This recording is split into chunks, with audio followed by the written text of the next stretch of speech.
If you can hear my voice right now, I want you to pause for just a moment, not your phone, not the room around you, but your mind, because messages like this don't usually find people who are doing fine.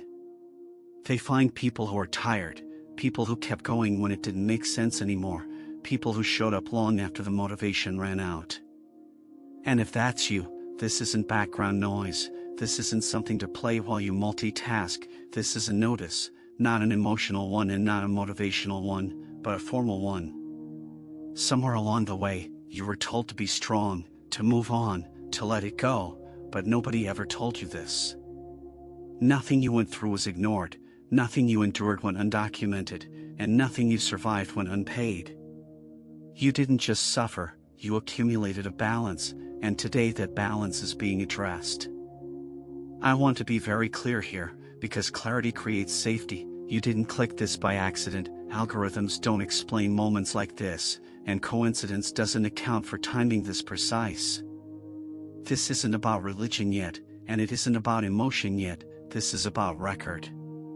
Because every system that claims to be just runs on documentation, courts don't move on feelings, banks don't release funds on sympathy, settlements don't happen because someone feels bad for you. They happen because there is proof. And whether you realized it or not, your life has been generating proof for a long time.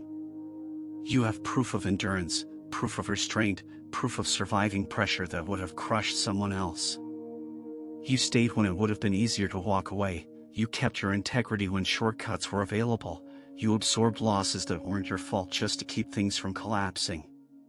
And nobody clapped, nobody reimbursed you, nobody acknowledged the cost, so part of you quietly assumed this was just how life works. But it isn't.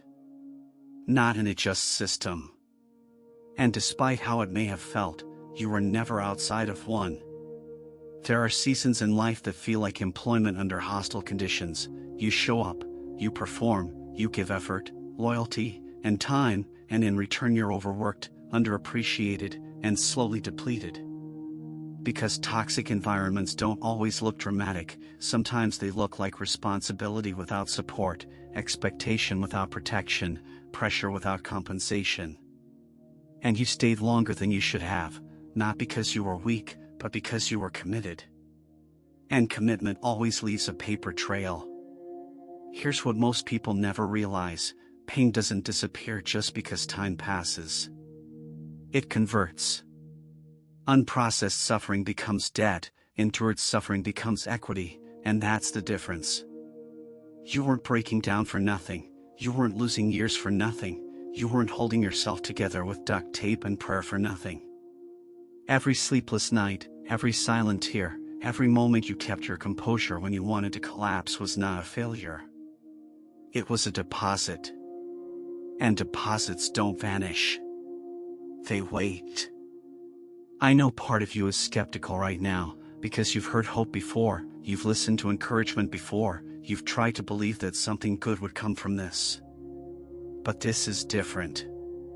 Hope tells you to wait. Encouragement tells you to endure.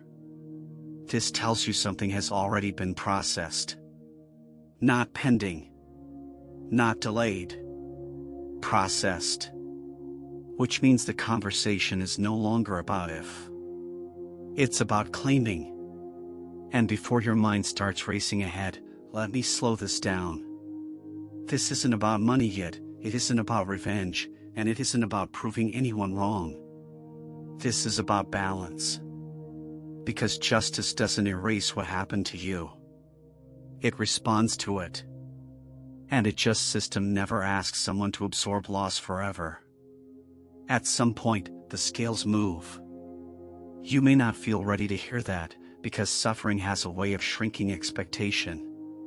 After a while, you stop hoping for restoration and settle for survival. You learn how to function wounded, how to perform tired, how to live beneath what you were designed for. But survival is not the final chapter. It's evidence that you qualify for the next one. So for the next few minutes, don't agree with me yet and don't resist me either. Just listen. Because what comes next will explain why your pain had structure, why your losses weren't random, and why what felt like delay was actually documentation being completed. You're not late. You're cleared. And what's been prepared for you doesn't require effort. It requires recognition. Let's begin. Before any compensation is released, there is always an audit, not to shame you and not to question you, but to establish the facts, because justice does not move forward until the full cost is acknowledged. And for a long time, you've been minimizing that cost, learning how to say it wasn't that bad, that other people have it worse, that you'll be fine. But audits don't run on comparison, they run on truth. So in this moment you are not being asked to be strong, you are being asked to be honest. Let's start where most people lost the most, not money and not opportunities, but relationship, because at some point love stopped feeling safe. Maybe it was the divorce no one saw coming, maybe it was staying married while feeling completely alone, maybe it was giving loyalty to someone who slowly withdrew theirs. You replay conversations in your head, things you should have said, things you said that were misunderstood, moments where silence did more damage than arguments ever could. You tried to fix it, you tried to explain yourself, you tried to be patient, and when none of that worked, you tried to survive it. What hurts the most is not that it ended, it's that you invested years believing it would last. You built your future around a shared vision only to wake up one day realizing you were carrying it alone, and that loss doesn't show up on a bank statement, but it drains just the same, and it counts. Now let's talk about work, because you didn't just lose a job, you lost momentum. Maybe you were laid off, maybe you were passed over, maybe you stayed in a role that slowly erased your confidence. You showed up early, stayed late, took responsibility that was never in your job description, and somehow the harder you worked, the more invisible you became, watching people with less skill move ahead faster, watching politics beat performance, watching loyalty get rewarded with silence. Eventually something inside you shut down, not because you stopped caring, but because caring without return is exhausting, and you weren't lazy, you were depleted, and depletion is not a character flaw, it is evidence of overextension, and that loss counts too. Now we go deeper, because some losses don't show up on paper at all. Your body remembers things your mind tried to forget. The stress didn't disappear, it relocated, into your sleep, into your back, into your digestion, into your energy.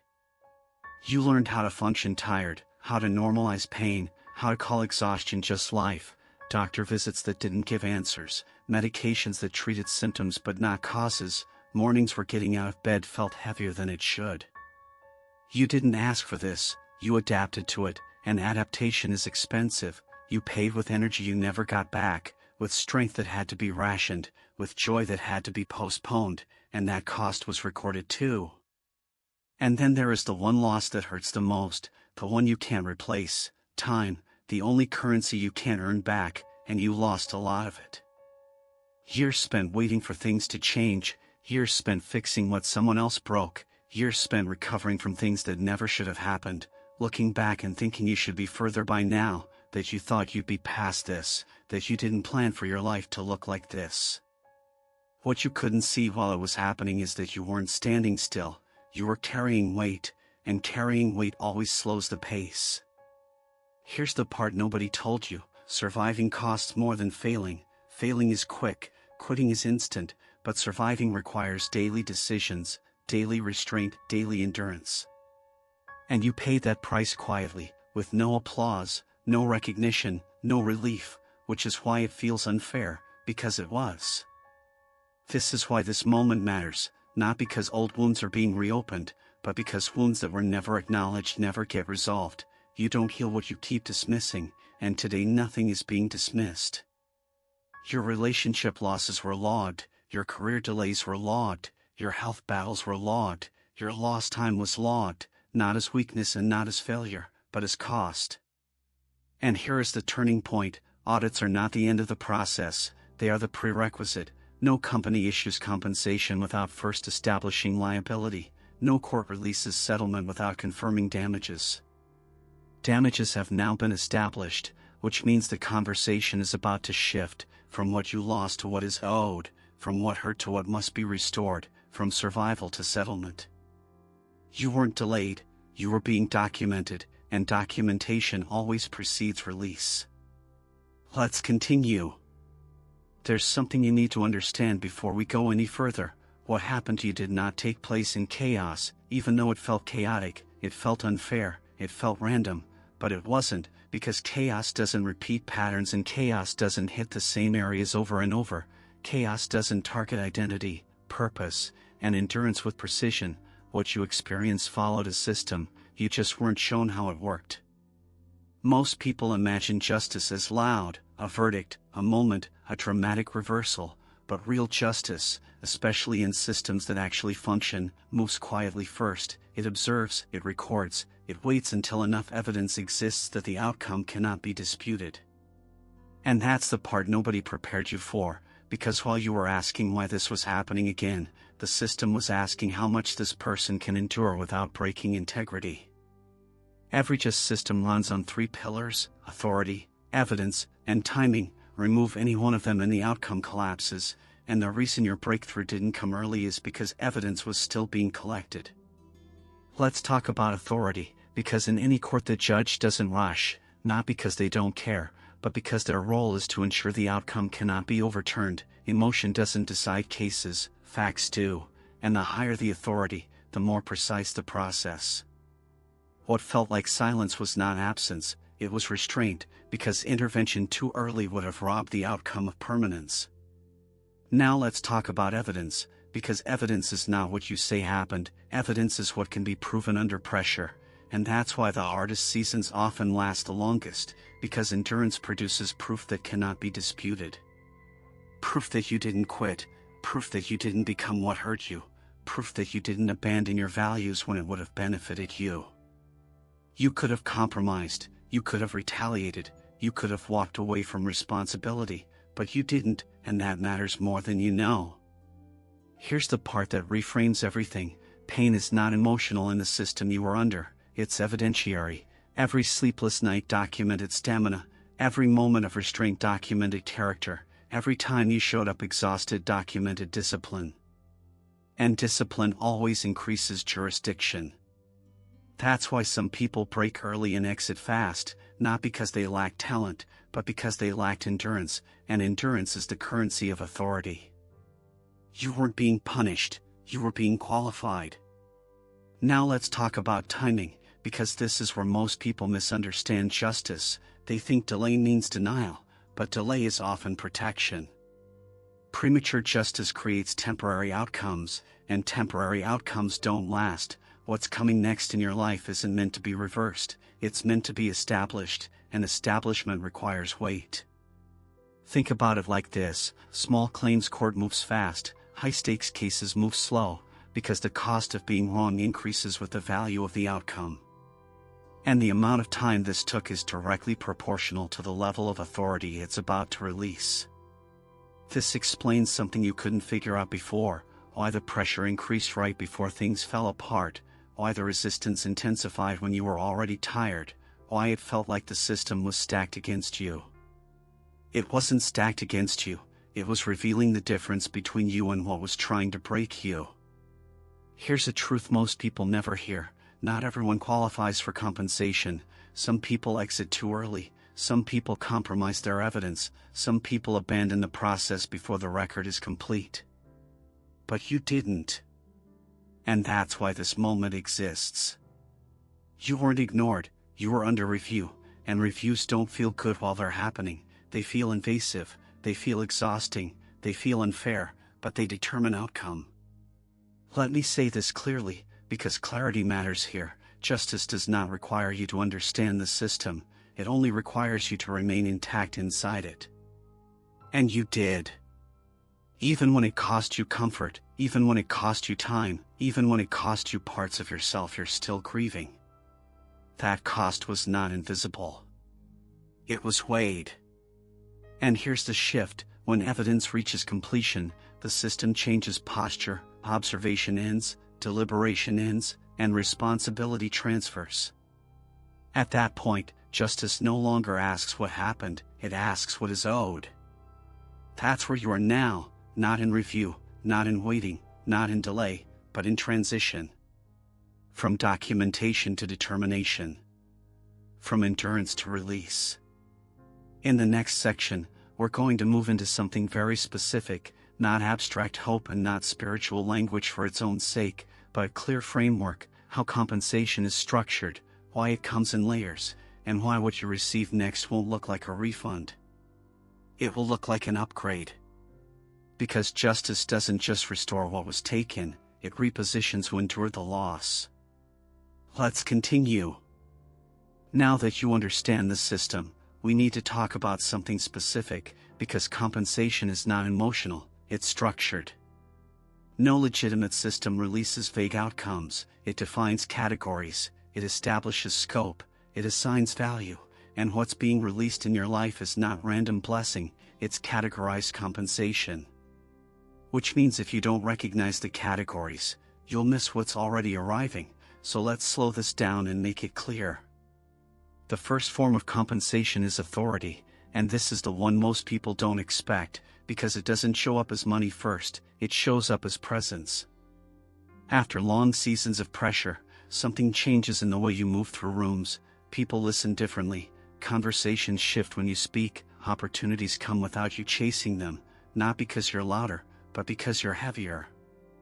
Authority compensation is released to people who survived without becoming reckless, and you didn't let pain turn you bitter, you didn't let disappointment turn you impulsive, and you didn't let pressure strip your integrity. That restraint built gravity, and gravity creates influence. This is why people will trust you with more even when they can't explain why you won't need to prove yourself as hard, why you won't need to over-explain, and why you won't need to convince. Your endurance already did that work.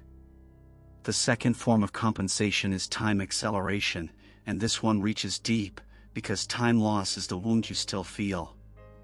You didn't just lose money, you lost seasons, years spent stuck, years spent rebuilding, years spent recovering, and nothing hurts like realizing life didn't pause while you were surviving.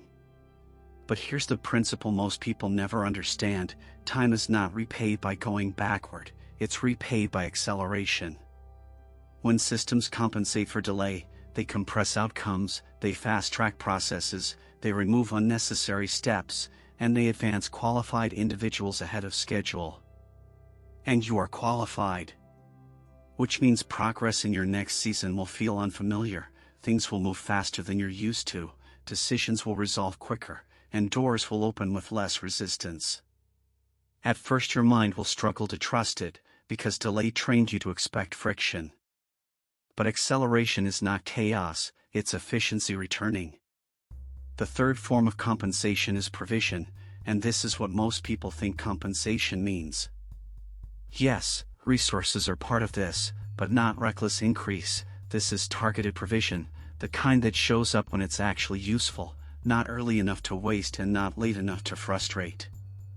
Provision compensation doesn't drown you in excess, it stabilizes you, it removes survival anxiety, it creates breathing room, and it gives you margin. And margin changes everything. You make better decisions when you're not desperate, you choose better partnerships when you're not pressured, and you think clearer when you're not afraid of losing everything. This provision is not about indulgence, it's about restoration of capacity, so you can build without burning out again. The fourth form of compensation is identity, and this one is quiet, but permanent. Because suffering doesn't just take resources, it distorts identity, and over time you learn to see yourself as behind, as damaged, as the one who had to start over. But identity compensation corrects that narrative. You are no longer defined by what interrupted you, you are defined by what you carried through, which means you don't enter rooms apologizing anymore, you don't downplay your experience, and you don't minimize your value. You stop introducing yourself as someone who survived something, and you start standing as someone who finished something. This shift will feel uncomfortable at first, because humility became your armor, but armor is not meant to be worn forever. Now let me say something important: compensation does not arrive all at once. It arrives in layers. Authority often comes first, acceleration follows, provision stabilizes, and identity seals the change. And if you're waiting for everything to change at the same time, you'll overlook the first signs. Here's how you'll know it's begun. You'll feel less rushed internally, even when life is busy. You'll stop chasing closure because peace replaces explanation, and you'll notice doors opening without emotional exhaustion attached to them. That's compensation in motion. But there's one more thing you need to understand. Compensation does not erase memory, it changes relationship. You don't forget what happened, you stop living under it. And that's the point. In the next section, we're going to talk about something personal, the one category that speaks directly to regret, the one that answers the question you never stopped asking. Did I miss my window? We're going to talk about time debt, and how it's paid back in ways you never imagined. Let's continue. There is one question you've never fully stopped asking. You might not say it out loud anymore, and you might not even let yourself think it all the way through, but it's always been there. Did I miss my moment? Not because you were careless and not because you were lazy, but because life demanded things from you that didn't leave room for momentum, and now when you look at the calendar it feels like something is off. You don't just feel behind, you feel out of sequence, like your life didn't unfold in the order it was supposed to. Marriage before stability, responsibility before opportunity, survival before self-discovery, and while others were building, traveling, and advancing, you were holding things together. You weren't dreaming freely, you were managing damage. This is where time debt forms, and time debt isn't about wasted days, it's about borrowed energy, energy you spent just to keep things from collapsing, energy that was never returned to you. Years where your best effort didn't produce visible progress, only maintenance, and maintenance is invisible. No one celebrates it, no one rewards it, but without it everything would have fallen apart. Here's the truth most people never hear. Time debt does not disqualify destiny, it qualifies acceleration. Because systems don't repay time by rewinding clocks, they repay it by compressing outcomes. Think about how serious institutions handle delay. They don't ask someone to start over at the same pace, they fast-track them, they remove redundant steps, they bypass unnecessary processes, and they restore position, not minutes. That's exactly how time compensation works. You weren't late, you were assigned a heavier load early, and carrying a heavier load always slows visible progress, but it builds internal capacity. Capacity that most people never develop because they were never required to. That's why this next season will feel unfamiliar, not because it's wrong, but because it's efficient. Things that used to take years will resolve in months, conversations that went nowhere will suddenly open doors, opportunities that once felt out of reach will appear without you forcing them. And your first reaction will be disbelief, because delay trained you to expect resistance. Let me say this gently but clearly, you are not too old. That thought didn't come from wisdom, it came from exhaustion. And exhaustion lies. It tells you that capacity has expired when it's actually been preserved. The years you think you lost were not years of decay, they were years of reinforcement. You didn't see growth because growth was happening inward. You developed discernment, you developed restraint, you developed emotional endurance, and those traits don't age, they mature. This is why your second half will not look like your first. The first half was about survival under pressure, the second half is about movement with clarity. Less chaos, less noise, fewer detours, not because life gets easier, but because you stop wasting motion. Time compensation doesn't make you younger, it makes you effective. You stop trying everything, you choose correctly faster. You stop chasing approval, you align with purpose quicker. You stop rebuilding from scratch, you build from experience. And experience accelerates outcomes. Here's something important to understand, you were never behind your timeline, you were behind a timeline that didn't account for your assignment. And now that assignment is complete. You might notice something shifting already, a sense of urgency lifting, a calm confidence replacing panic, a quiet knowing that you don't need to rush anymore. That's time debt being addressed, not emotionally, structurally. And this is where regret loses its power. Regret assumes something was wasted, But nothing that builds capacity is wasted, nothing that preserves integrity is wasted, nothing that prepares you for sustainability is wasted. You didn't miss your chance. You paid tuition. And tuition always leads to advancement. In the next section, we're going to talk about something many people secretly want but rarely admit.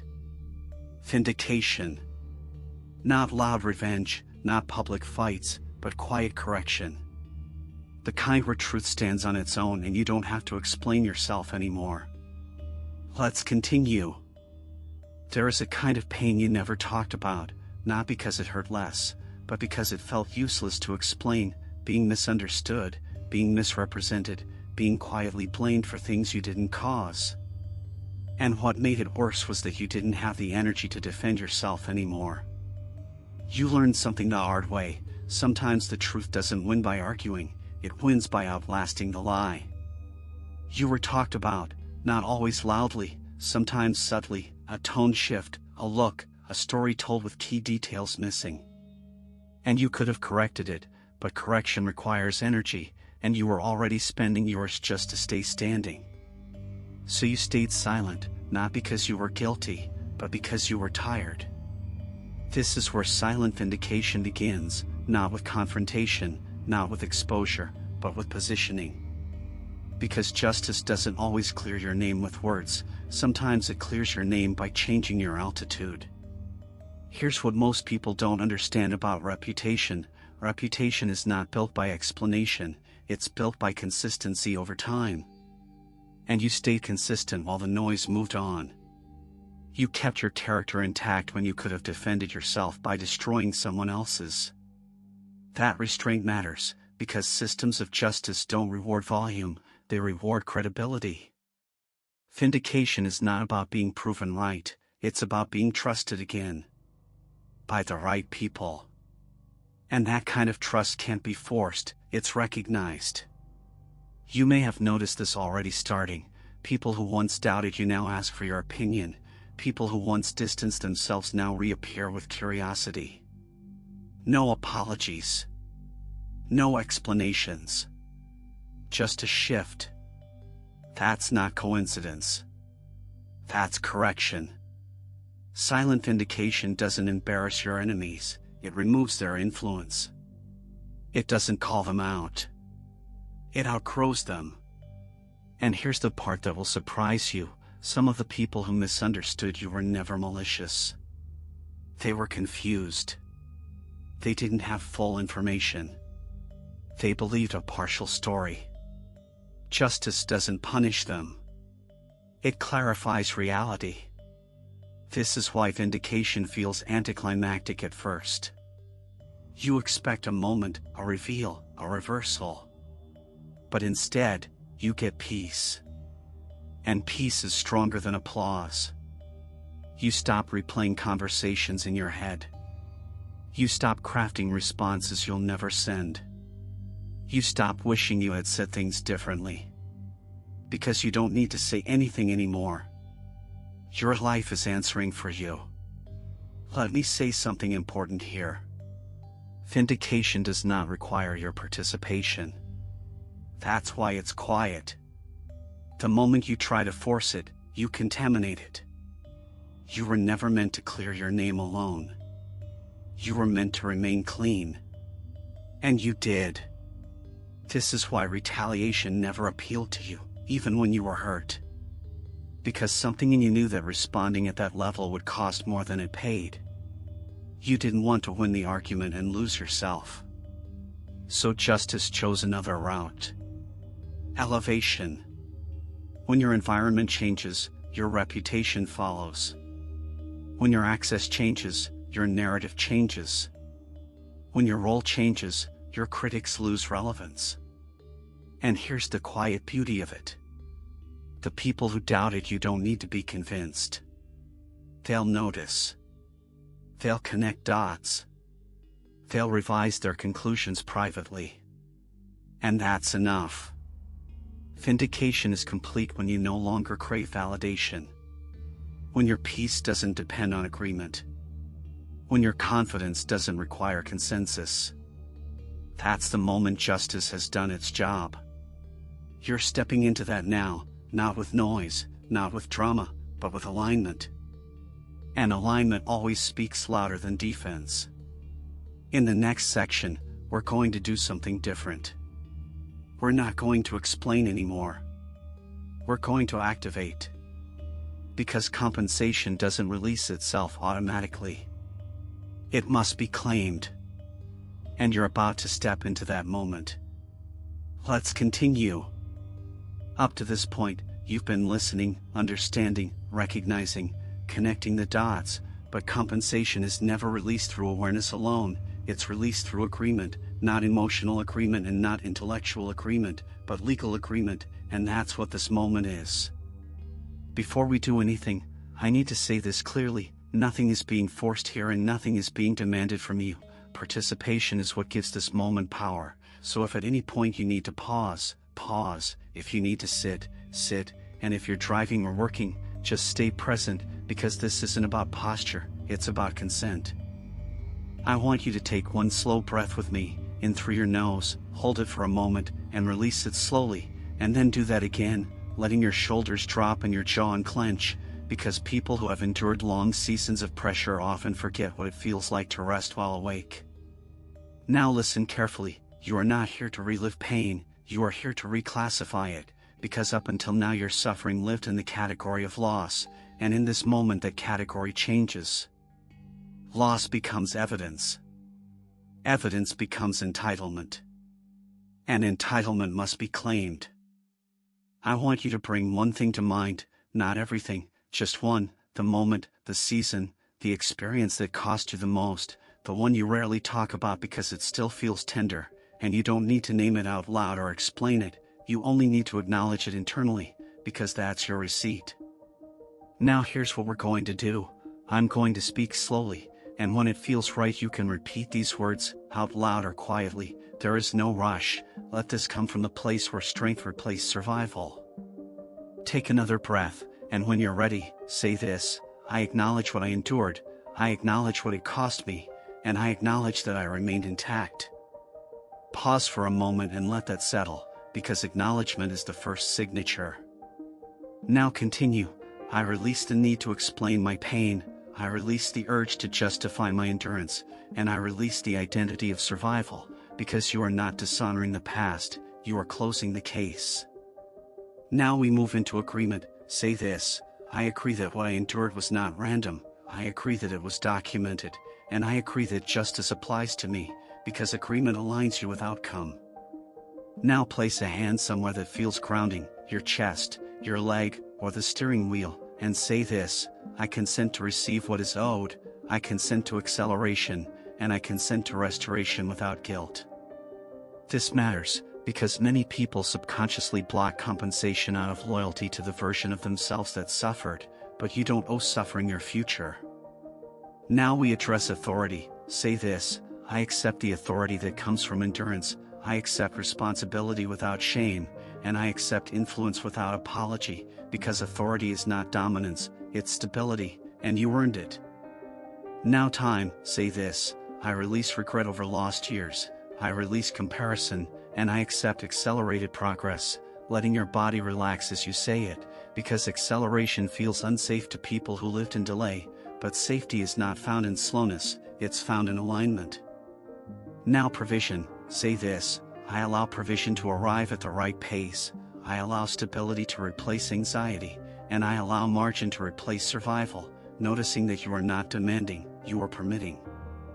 Now identity, and this part is quiet but decisive. Say this: I no longer identify as what hurt me, I identify as someone who completed the process, and I stand as someone restored. Pause here. This is the signature line. Take one more breath, slow and intentional, and say this: I close the case. Nothing dramatic happens in this moment, no fireworks and no rush. What happens is settlement, and settlement is calm. You may feel lighter, or steadier, or simply quiet, and all of that is normal, because closure doesn't shout, it settles. From this point forward something changes. You no longer revisit the pain to extract meaning, meaning has already been assigned, and you no longer rehearse what went wrong, because the case is closed. And if memories surface in the coming days, and they will, you don't fight them, you respond simply by saying, "That has been addressed," and that's it, no argument and no spiral. In the next section, I'm going to give you very practical instructions for how to live in alignment with this compensation over the next season, not rules and not pressure, but awareness, because once compensation is activated, your environment begins to shift, and you need to know how to recognize it. Let's continue.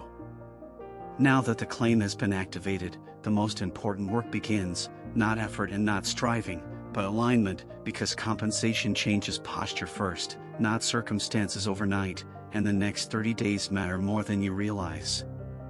This is the integration phase.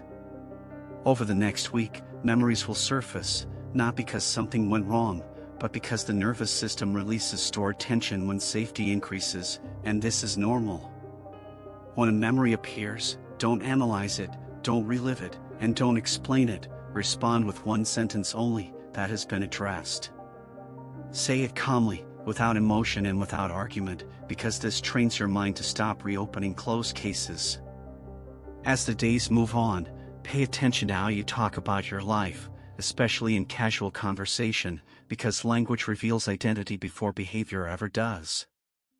If you catch yourself saying you've been through a lot, or that you're still trying to recover, or that you're behind, pause. Replace it with something neutral and grounded, "That season is complete," or "I'm in a new phase now." This isn't denial, it's jurisdiction, because language signals identity, and identity determines access. As compensation settles, your environment will begin to respond, and you may notice invitations that feel unfamiliar, new circles opening, and old dynamics quietly losing relevance. Don't shrink in those moments, and don't explain why you belong. If something feels aligned but unfamiliar, say yes carefully. Growth often feels like trespassing at first, and that's normal when elevation happens quietly. As you move through the next few weeks, there's one filter to use for decisions. If a decision requires you to betray your peace, it's not aligned. Compensation removes urgency, so you no longer choose from fear of loss, you choose from stability. If something feels rushed, manipulative, or draining, pause. Alignment doesn't pressure. Once a day, at any time, place your hand somewhere grounding and say one sentence, "I am operating from settlement, not survival." That's it. No long prayer, no ritual, just recalibration. There are also a few things not to do. Don't announce your transformation, don't seek validation, and don't over-explain. Compensation speaks through consistency, not performance, so let changes be noticed, not marketed. The next 30 days may feel quiet, and that doesn't mean nothing is happening. Quiet is not stagnation, it's stabilization. Big shifts settle quietly before they accelerate. If doubt appears, and it might, understand that doubt often shows up when old patterns lose control. If you hear the thought that nothing really changed, respond simply, "Change is in progress," and move on. No debate. You are no longer processing loss. You are integrating restoration. And integration takes patience. In the final section, we're going to close this properly, not with hype and not with pressure, but with alignment, because staying connected to work like this is how momentum is maintained. Let's finish well. Before we close this, I want to slow everything down one last time, not to add more information and not to create emotion, but to seal alignment, because moments like this aren't meant to be rushed out of, they're meant to be carried forward. You didn't come here for noise, and you didn't stay for hype. You stayed because something in this space felt stable, grounded, clear, and honest, and that matters more than you realize. There are countless videos you could be watching right now, but content doesn't hold someone for over an hour, alignment does, and when something resonates this deeply, it's usually because it meets you at a turning point. Not a dramatic one. A quiet one. The kind that changes direction without announcement. Let me be clear about something. This channel is not here to pull you into dependency, it's here to support clarity. You don't need to listen every day and you don't need to agree with everything, but when you find language that helps you stay aligned, it's worth staying connected to, because that's how momentum is maintained. If this space helped you breathe a little easier, helped you release something you've been carrying, or helped you see your story differently, that's alignment, and alignment is mutual. So if you choose to support this work, do it freely, not out of obligation and not out of pressure, simply because you value environments that speak without manipulating. On this platform, the simplest way to do that is staying connected, subscribing, returning when you need grounding, and allowing this space to remain available. And if you ever feel moved to support beyond that, you'll know, it won't feel forced, it won't feel emotional, it will feel aligned, and alignment always brings return. But more important than any of that is what happens after this video ends, when the screen goes dark and the room gets quiet, because that's where integration happens. So here's how I want you to leave this moment, not energized and not overwhelmed, but steady. Steady in your body. Steady in your thinking. Steady in your direction. Because steadiness is the foundation of everything sustainable. You don't need to prove anything anymore, you don't need to rush to justify progress, and you don't need to explain what you're becoming. Let it unfold. Quietly. Consistently. On solid ground. And if you ever feel yourself slipping back into survival mode, come back to this one principle: I am operating from settlement, not struggle, and let that guide your decisions. This chapter is complete, not erased and not forgotten, but integrated. And what comes next doesn't require force. It requires alignment. Thank you for staying. Thank you for listening with intention. And when you're ready, continue forward, clear, grounded, and unburdened. We'll be here when you need recalibration. Take care.